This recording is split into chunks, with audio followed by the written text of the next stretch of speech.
If you're watching this before shopping for a Rolex, you're about to avoid expensive mistakes that cost people thousands of dollars and years of frustration. We're counting down the 6 things you absolutely must know before buying your first Rolex, or even your next one. Miss any of these, and you'll either get scammed, overpay dramatically, or waste years waiting for a watch you might never receive. Let's break down exactly what you need to know before shopping at Rolex again. Number 6. The waitlist isn't actually a waitlist. When you hear Rolex waitlist, you probably imagine a numbered queue. First come, first served, you register, you wait your turn, eventually your number comes up. That's how waiting lists work everywhere else. Not at Rolex. What authorized dealers call a wait list is actually an interest list. There's no queue, no guaranteed timeline, no promise you'll ever get the watch even if you've been waiting years. Dealers have complete discretion about who receives watches when inventory arrives. Rolex itself has no company-wide waiting list. Everything operates at the individual store level. Each authorized dealer manages their own allocation and decides independently who gets priority. One dealer in New York operates totally differently from another dealer 3 blocks away. No coordination, no transparency, no accountability beyond whatever relationship you manage to build with that specific salesperson. If you have a relationship with that dealer, you could be on the dealer's VIP lists and get first access to desirable models. And speaking of desirable models, the harshest reality is authorized dealers won't even add you to their interest list for certain models like steel Daytonas unless you have established a past history with them. So, an average customer walking in and requesting a Daytona for the first time, they should forget it. The crazy part is a typical Rolex boutique doesn't publish wait times for specific models. You might get vague answers like, "It could take years," or "We can't give estimates." That ambiguity protects dealers from accountability. If they never promised a timeline, they can't be held responsible when years pass without your watch materializing. So when you walk into an authorized dealer and they offer to add you to the wait list, understand what you're actually signing up for. You are signing up for an unpredictable process with no guarantees where your patience might be rewarded or might be wasted depending on factors largely outside your control. Now, if the waitlist reality feels frustrating, wait until you see what happens when you try buying the most coveted Rolex model ever made. Number 5. The Daytona is essentially impossible. At retail, the Rolex Cosmograph Daytona, steel models with black or white panda dials. Retail price in 2025 is $15,500. Availability at authorized dealers? Functionally 0 for anyone without serious purchase history.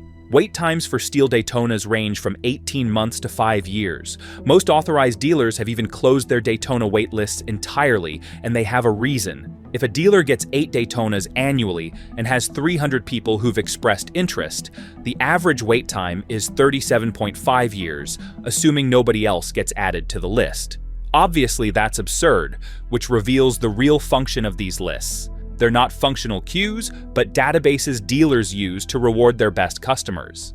This has pushed customers who want one to patronize the Rolex gray market and get a second-hand one, but those gray market costs are crazy. So which one would you pick? Wait for 5 years or pay a premium price in the gray market? Either way, this is not a normal retail experience. That's manufactured scarcity, creating conditions where the product becomes more desirable precisely because it's unobtainable. And whether that's intentional strategy or unintended consequence of limited production, the result is the same. The Daytona exists more as aspiration than reality for most people who want one.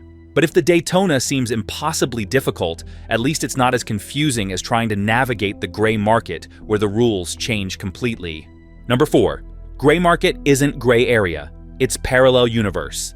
The gray market operates as a shadow retail system existing alongside authorized dealers. Same authentic watches, different rules, completely different economics. Gray market dealers are retailers who sell genuine Rolex watches without official authorization from Rolex.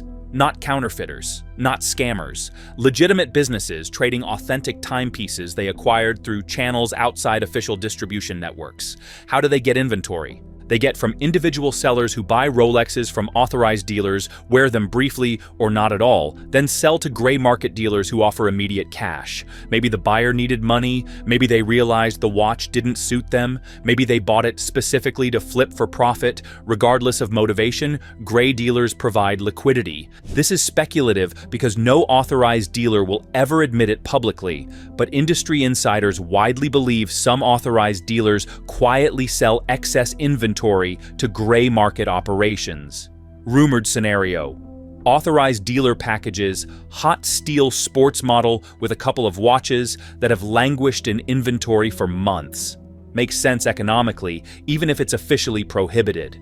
There is another way gray market operators get their merchandise: international arbitrage. Rolex prices aren't uniform globally, even though that's theoretically the goal. Currency fluctuations, VAT differences, regional demand variations create opportunities. Gray dealers source watches from markets where they're more available or less expensive, then resell in markets with higher demand.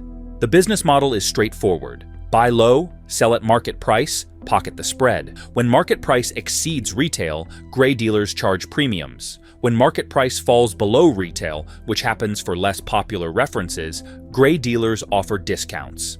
Apart from the discounts, the gray market has other advantages. There is immediate availability. No waiting. You want a Submariner today? Gray dealers have them. Multiple dial options. Various conditions from unworn to lightly used. Buy it, walk out with it, done. Also, wide selection. Gray dealers aren't limited to current production. They carry discontinued models, vintage pieces, rare configurations that authorized dealers never stocked in the first place. If you're hunting for a specific reference from 10 years ago, the gray market is where you'll find it. Also, operators have price transparency. What you see is what you pay.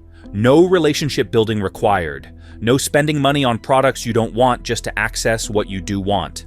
Market price is market price. But as good as these advantages are, the gray market has some disadvantages you should know about. First off, there is premium pricing for desirable models. That immediate availability costs money. You're paying 20 to 100% above retail for hot references. The convenience tax is substantial.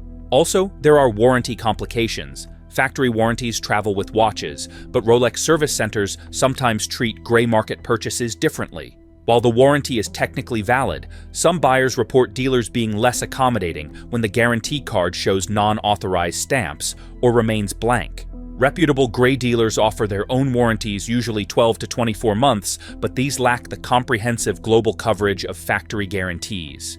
And speaking of guarantees, there is still the problem of authentication. This is the big one.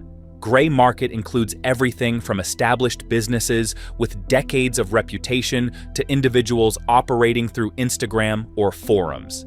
Counterfeit sophistication has increased dramatically. In 2024, one major pre-owned marketplace rejected 29% of submitted watches after authentication, a 6% increase from previous year. If you buy from sketchy gray dealers, you might end up with fake watches or Franken pieces assembled from mixed genuine and counterfeit parts. Imagine paying $18,000 for a watch that's not genuine. You can avoid this mess by not patronizing dealers who have brand new operations with minimal online presence. Even if they have social media accounts and are claiming incredible deals or pressuring you to make fast decisions, run. Also, if sellers are reluctant to provide detailed photos or documentation, or say they are accepting only wire transfers or cryptocurrency without buyer protections, just know if you buy from them, you deserve what you get. Remember, we said the gray market provides discounts? Well, that still doesn't give you enough price protection. The gray market operates on pure supply and demand. If you pay $18,000 for a GMT during peak demand, and the market cools to $13,000, 6 months later, you've lost $5,000 in value. Authorized dealer purchases at retail provide some insulation against market fluctuations. The gray market isn't inherently good or bad, it's an alternative distribution channel with different trade-offs than authorized retail. You pay premiums for immediate access and selection breadth. You accept warranty complications and authentication responsibility. Whether those trade-offs make sense depends entirely on your priorities and risk tolerance. But whether you're buying authorized or gray market, both pale in difficulty compared to what happens when you encounter the most aggressive scams targeting Rolex buyers. Number 3, your buying behavior determines everything. Walk into a Rolex authorized dealer as a first-time customer wanting a steel submariner. The dealer says it's unavailable and offers to add you to the interest list. You thank them and leave. 6 months have passed. No call. A year passes. No call. 2 years. Nothing. Meanwhile, someone else walks into that same dealer. They've purchased 2 Datejusts in the past 3 years, bought jewelry for their spouse, attended dealers' exclusive events, they mention interest in Submariner. 3 weeks later, their phone rings. Watch is available. Would they like to come in? That's not a hypothetical scenario. That's standard operating procedure at Rolex authorized dealers in 2025. Your buying behavior, not your place in any queue, determines whether you ever receive the watch you want. Dealers prioritize based on several factors. One of them is purchase history with that specific dealer. Each Rolex you've bought builds credibility. Each piece of jewelry, each watch from other brands they carry.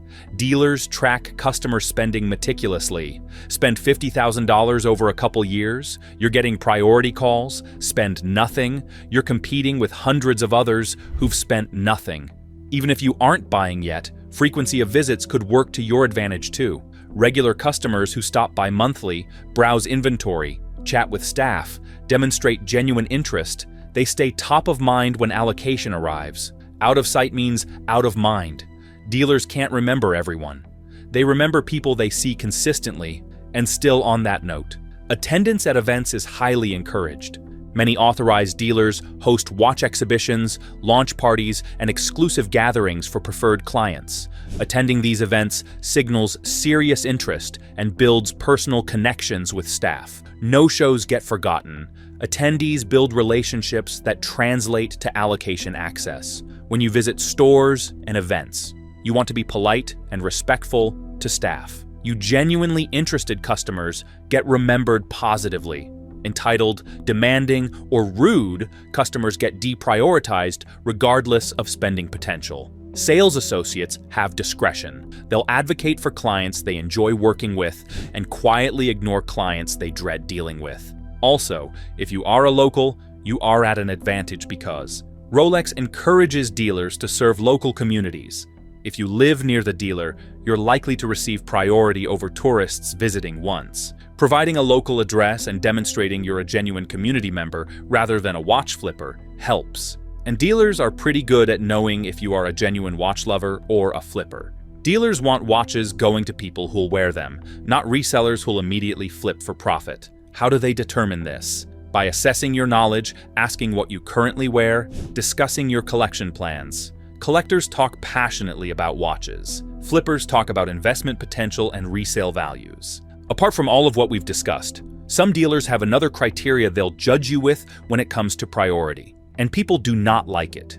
You see, some authorized dealers unofficially require customers to purchase less desirable watches or jewelry before accessing hot models. Want a Daytona? Buy a lady's Datejust first. Want a Submariner? Purchase a gold day date. The bundling isn't official Rolex policy, and dealers will never admit it explicitly. But countless buyers report experiencing this pressure. The rationalization goes like this. If you're a serious Rolex collector, you should appreciate the brand's full range, not just the hyped sports models. If you're unwilling to buy anything except the one watch everyone wants, maybe you're a flipper rather than a genuine enthusiast. Therefore, spending money on less popular pieces proves you're an authentic customer deserving allocation. Critics call this extortion, forcing people to spend $15,000 on a gold watch they don't want just to access a $10,650 steel watch they do want feels manipulative and exploitative. Defenders argue it's reasonable business practice, giving priority to best customers who support the full business, rather than cherry-picking only the most profitable items.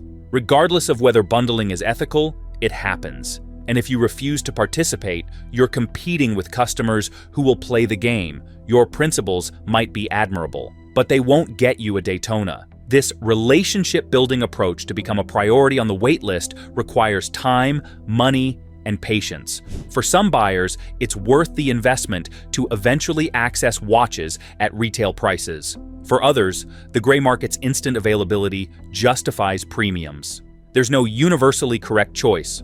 Only trade-offs you decide are acceptable for your situation. What's undeniable? Walking into authorized dealer cold and expecting immediate access to desirable models will fail 99 times out of 100. The system rewards established customers. Becoming an established customer requires deliberate effort over extended periods. If you're not willing to invest that effort, you're not getting the watch through authorized channels. Now let's talk about the next thing you should know before you buy from Rolex. Number 3, Rolex retail operates nothing like normal shopping. You walk into an Apple store to buy an iPhone. They have inventory, you buy it, transaction complete in 15 minutes. That's normal retail. Rolex doesn't work that way, at all. Their display models aren't for sale.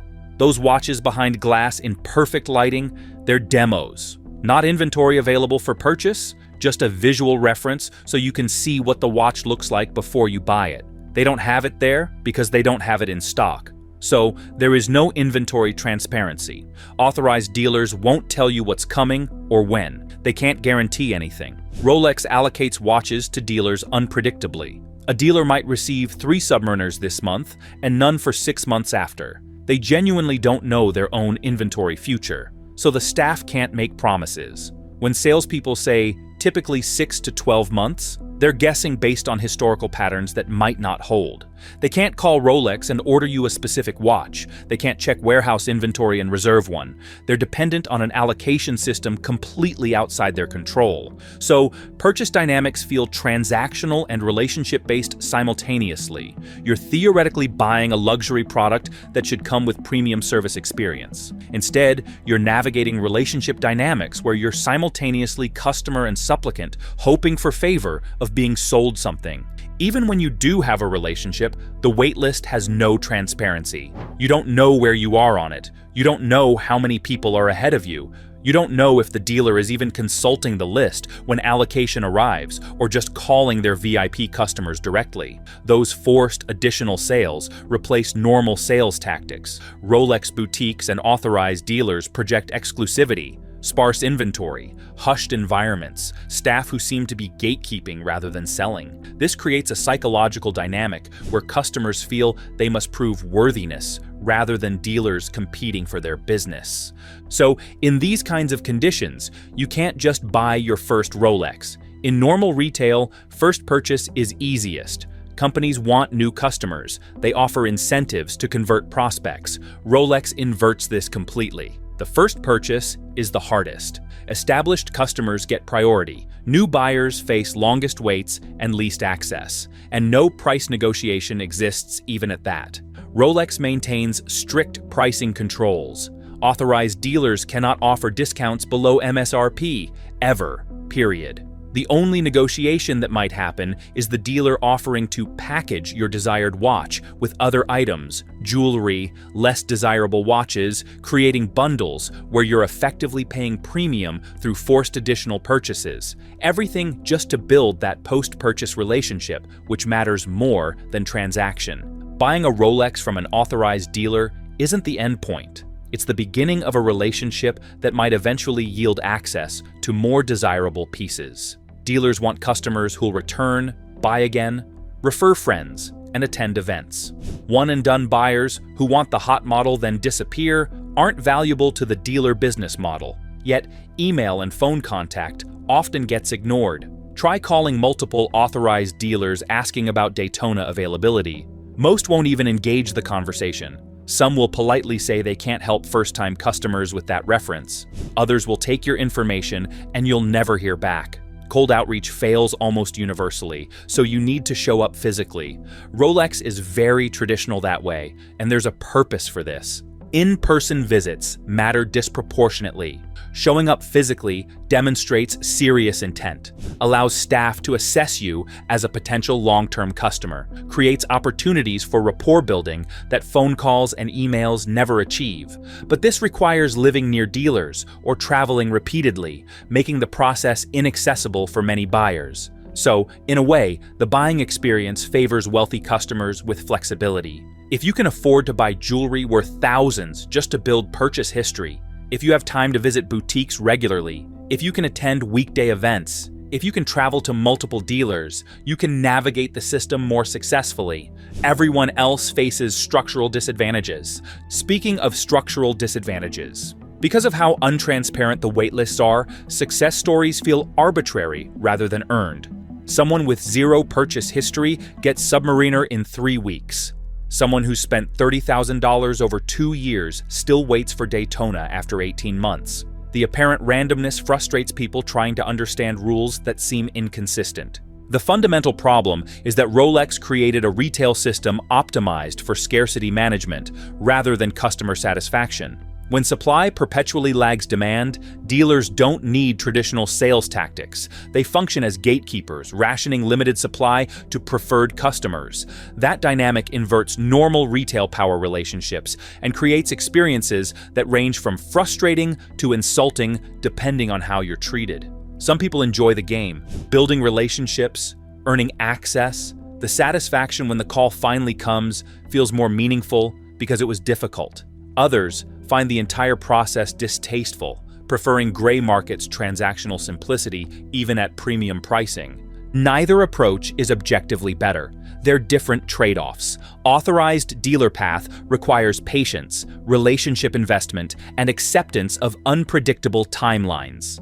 Gray market requires accepting premium pricing and authentication responsibility. Choose whichever trade-offs align better with your priorities. But regardless of which path you choose, understanding how authorized dealer relationships actually function prevents wasted time and unrealistic expectations. Now, if the buying experience seems arcane, certification and documentation requirements add another layer most buyers don't fully understand until problems arise. Number 1, box and papers matter more than you think. You're buying a used Rolex from a private seller. The watch looks perfect. All serial numbers check out.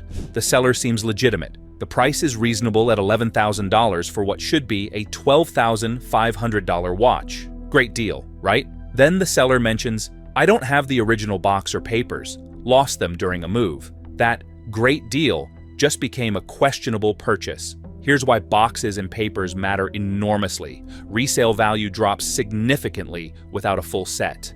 The same watch with complete packaging, warranty card, manuals, and hang tags sells for $1,500 to $3,000 more than a naked watch alone.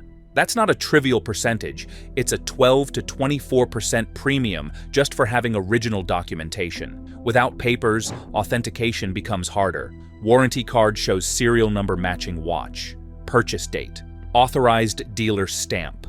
All verification points that help establish provenance. Without these, you're relying entirely on physical watch inspection. Counterfeiters know this, and specifically target buyers willing to purchase without papers. No matter what anyone tells you, you should know that Rolex service centers document work performed. If a watch has been serviced through official channels, that history exists in Rolex's systems linked to the serial number. But without a warranty card, establishing that connection becomes difficult. You don't know if the watch was ever serviced properly or butchered by incompetent watchmaker.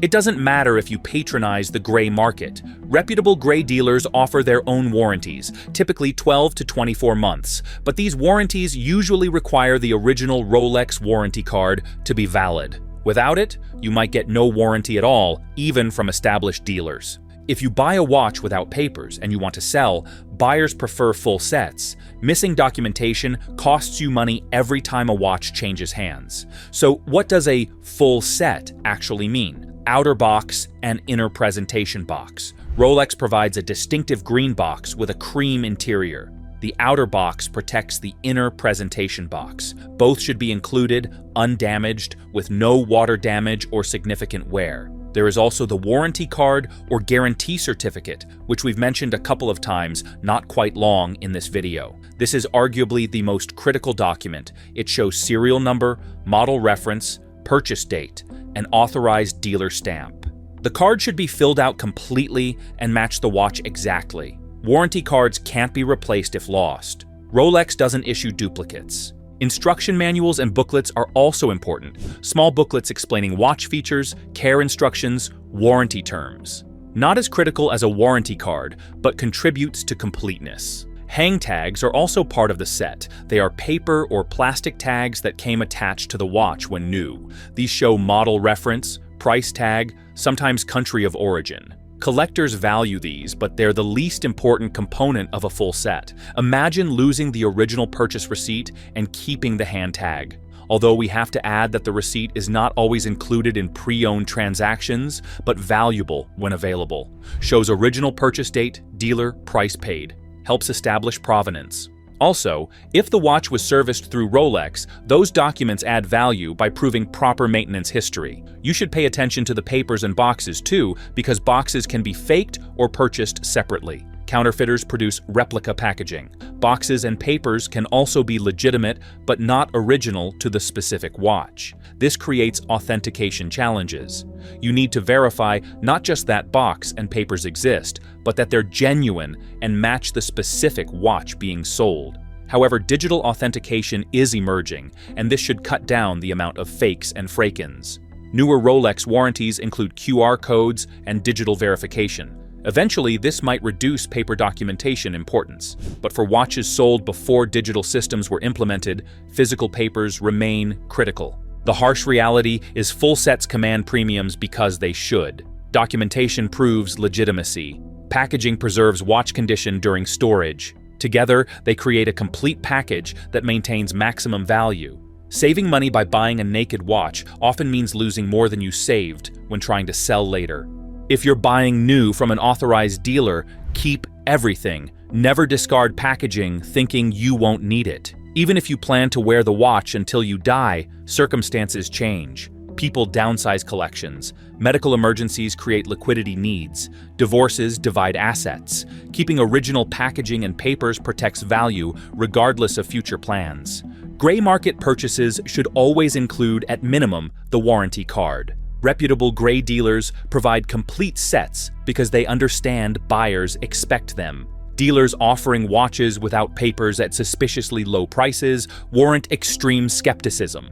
The box and papers conversation seems mundane compared to life or death issues. But in Rolex collecting, these details determine whether your $10,000 to $50,000 purchase holds value or becomes a difficult-to-sell asset worth thousands less than you paid.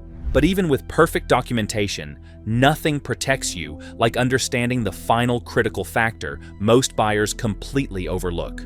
Conclusion: navigate smart or pay premium. You've now seen the 6 realities of Rolex shopping that nobody explains until after you've made costly mistakes. The wait lists that aren't wait lists. The Daytona that's functionally impossible to buy. The gray market operates as a parallel universe. The scams promising deals that can't exist. The authentication challenges with sophisticated counterfeits. The relationship dynamics determine access. The market fluctuations creating volatility. The retail experience inverting normal sales dynamics. The documentation requirements affecting resale. The online scams targeting uninformed buyers. Every single one of these factors affects whether you successfully acquire the Rolex you want without getting scammed, overpaying dramatically, or wasting years in frustrating pursuit. Here's your action plan. 1. If you want to buy from an authorized dealer, choose 1 or 2 dealers nearest your home. Visit regularly. Build genuine relationships with staff. Consider buying available models first to establish purchase history. Attend events when invited. Be patient and manage expectations. Understand you're investing months or years of relationship building to eventually access desirable pieces at retail prices. This path rewards patience and relationship investment. 2. If you prefer the gray market, research reputable dealers thoroughly. Check reviews on watch forums, verify authentication guarantees, understand you'll pay 20 to 100% premiums for immediate availability. Use credit cards for buyer protection. Get professional authentication before finalizing large purchases. Accept that you're prioritizing speed and selection over price optimization. This path rewards buyers valuing time over money. 3. Regardless of path chosen, never buy from sources you can't verify. Never wire money for watches. Never believe deals dramatically better than market rates. Always authenticate watches before taking possession. Keep all documentation and packaging. Understand market dynamics create volatility your timing won't reliably beat. The Rolex you want exists. Someone will sell it to you. The question is whether that someone is a legitimate dealer offering an authentic watch at fair price, or a scammer targeting your desire to own a watch you can't easily obtain through normal channels. Everything in this video exists to help you distinguish between those scenarios before you've spent money you can't recover. Before you go, we want to hear from you. Drop a comment telling me, what's your Rolex buying strategy? Are you building authorized dealer relationships and playing the long game?